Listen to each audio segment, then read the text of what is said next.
Hello friend, এএমসিসিতে সকলকে স্বাগত।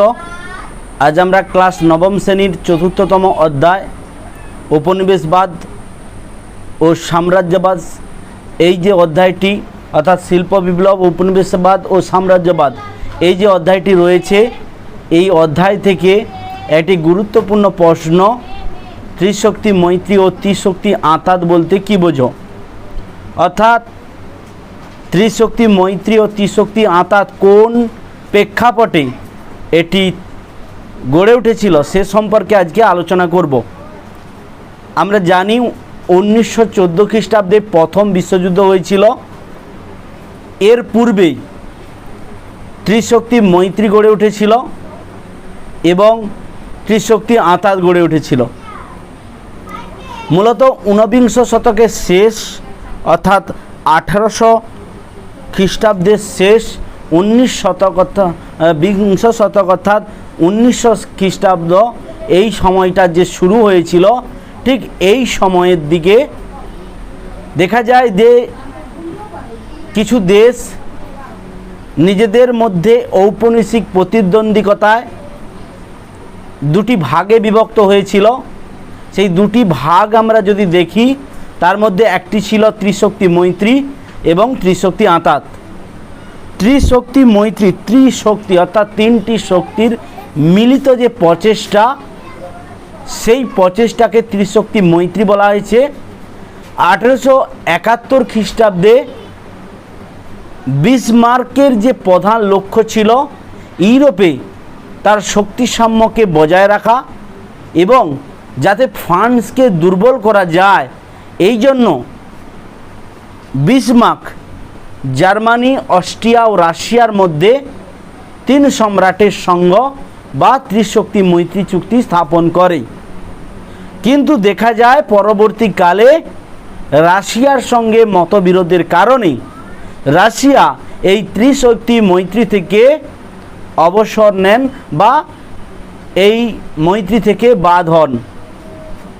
তার বদলে আমরা দেখতে পাই যে 1882 খ্রিস্টাব্দের দিকে জার্মানি, অস্ট্রিয়া ও ইটালি মধ্যে এই ত্রিশক্তি চুক্তি স্বাক্ষরিত হয়। অর্থাৎ পরবর্তীকালে রাশিয়া বাদ হয়ে গিয়ে সেখানে ইটালি সংযুক্ত হয়। মূলত তিনটি রাষ্ট্র ছিল এই ত্রিশক্তি মৈত্রীর অধীনে, তারা হলো জার্মানি, অস্ট্রিয়া ও ইটালি। একে ত্রিশক্তি মৈত্রী মৈত্রী বলে। এর প্রায় 25 বছর পর 1887 খ্রিস্টাব্দের দিকে জার্মানি, অস্ট্রিয়া ও ইটালির বিপক্ষে আর একটি ত্রিশক্তি আঁতাত গড়ে ওঠে, যার প্রধান ছিলেন ইংল্যান্ড, ফ্রান্স ও রাশিয়া। আমরা প্রথমেই দেখতে পাই এই ত্রিশক্তি আঁতাতের মূল রাষ্ট্র ছিল রাশিয়া ও ফরাসি। কিন্তু পরবর্তীকালে ত্রিশক্তি মৈত্রীতে রাশিয়া বাদ পড়লে তারা অর্থাৎ রাশিয়া ত্রিশক্তি আঁতাতে যোগদান করে। 1907 খ্রিস্টাব্দে যা তৈরি হয় ত্রিশক্তি আঁতাত নামে। এই আঁতাতে তিনটি যে রাজশক্তির প্রধান হয়ে ওঠে, তারা হলো ইংল্যান্ড, ফ্রান্স ও রাশিয়া।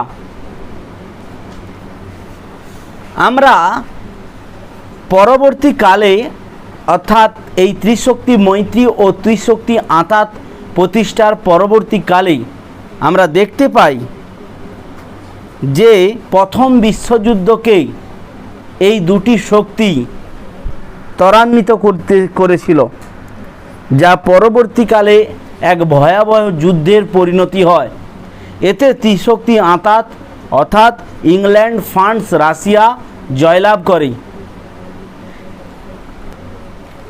এইভাবেই দুটি শক্তি, একদিকে ত্রিশক্তি মৈত্রী, যার প্রধানরা ছিলেন অস্ট্রিয়া, জার্মানি, ইটালি, এবং অপরদিকে ত্রিশক্তি আঁতাত, যার প্রধানরা ছিলেন ইংল্যান্ড, ফ্রান্স, রাশিয়া, পরস্পর দুটি মতবিরোধ প্রতিপক্ষ তৈরি হয়, যার পরিণতিতেই প্রথম বিশ্বযুদ্ধ ত্বরান্বিত হয়। থ্যাংক ইউ, ধন্যবাদ সবাইকে।